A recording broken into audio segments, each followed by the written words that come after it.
अरे तो केहू पिए वाला बाका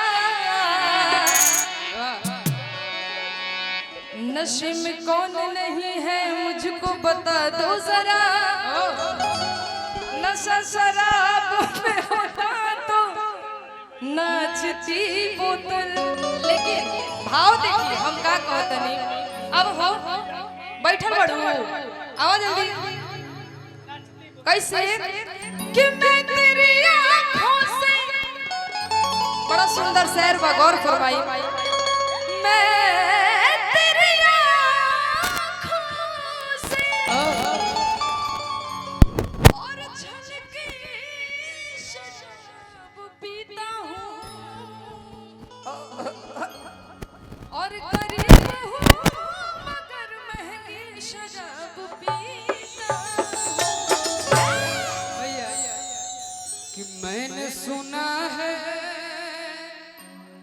शिवानी कि मैंने सुना है मैं खाने का रंग बदलने वाला है।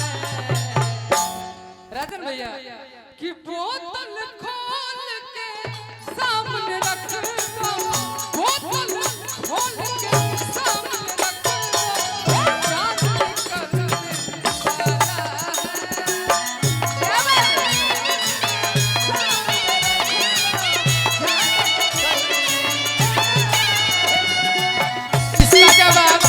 इसका जवाब मेरे भैया देंगे।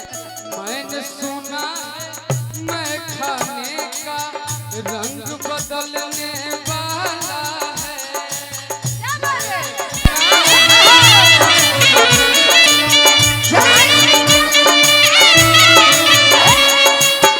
बोतल खोल के सामने रख दो।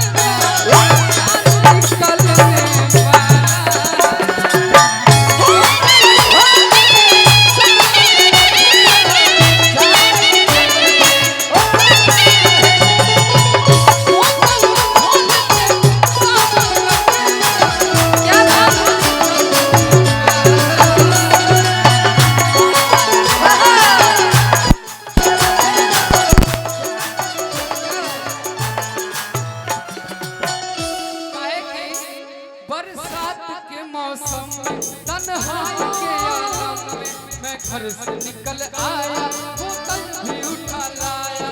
बरसात अभी जिंदा हूँ तो जीने दो जीने दो।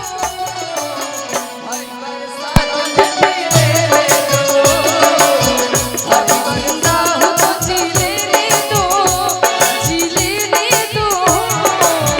हर बरसात में पीले दो।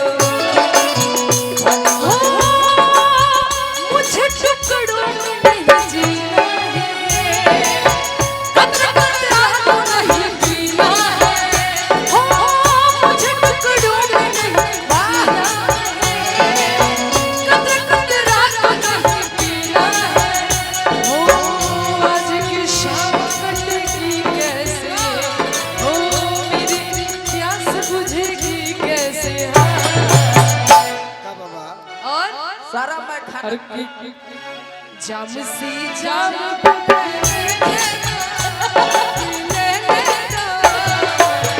हरी बरसात में पीले दो।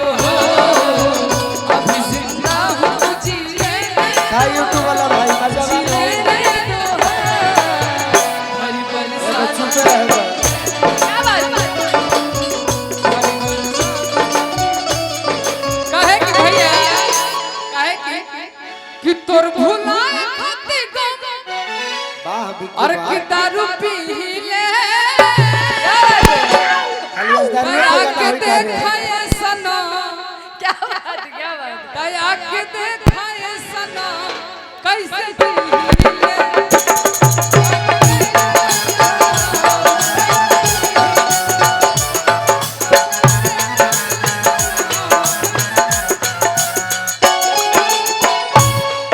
बरसात के दिन आए मुलाकात के दिन आए हम सोच में जिनके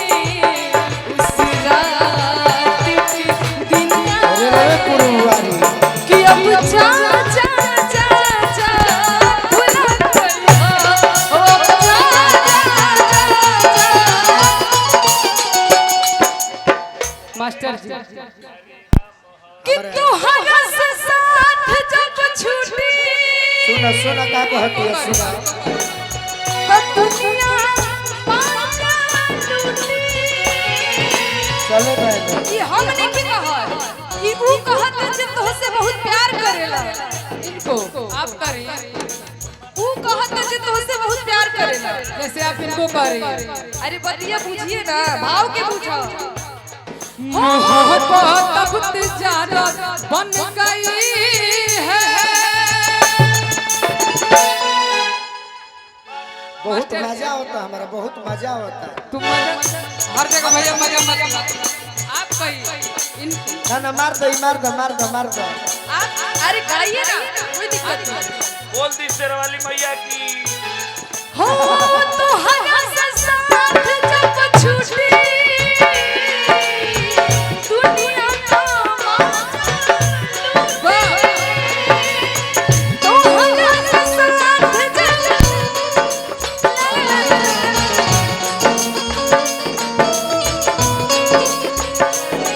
अरे तू चल गइला छोड़ के हमरा दिलवा के टूटी। अब भइल कहिया इतना सियान हो। आ छोड़ के तू चली गइला हमारे जान हो। भइल कहिया इतना सियान हो। आ शादी तोय हो गइला जान हो। उनका साथ शादी तो तहार भइल बा, तारा जोरे हमारे प्रमोद भैया खिसियात होखो कि गोलू आज प्रमोद भैया का बानी बानी ना चिल्लो हका भी ना ना बानी कहाँ ही जाई बोलत है। तू चीन के देखाओ, चिन्ह तने बहुत अच्छा से यही भीड़ में बानी तनी चीन के देखाओ। आ चिन्ह जेम तक कितना रुपए के बाजी 1 रुपया ना बाकी चीन के देखाओ। तो चुप रहो। चीन जेबू तो विदाई बढ़वा दे। ई का भइल? हेलो कोनो बात बाजी रखो तो हम चिन्ह के बताई। माइनर का हो सही कहले नो। चाहे मेजर रहे। हेलो बिकु तनी माइक दी है बाबू, तू खड़ा रहो। तुम अकेले जितना सुंदर गाते हो सबका से नानू होला कि का कहे के बा। शादी के बाद पहली है दिन का चलत रही राजन भैया। राजन भैया थाक गइल बानी बेचारे। पानी पी तनी पानी उन्हीं के थाकल नहीं थी, गीत संगीत 5 मिनट होके क्या बात? जना में बजावे में मजा आई तो थाकल। राजन भैया के टीम थकबे ना करे।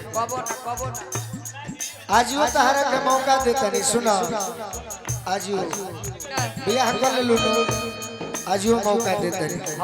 भिखारी भैया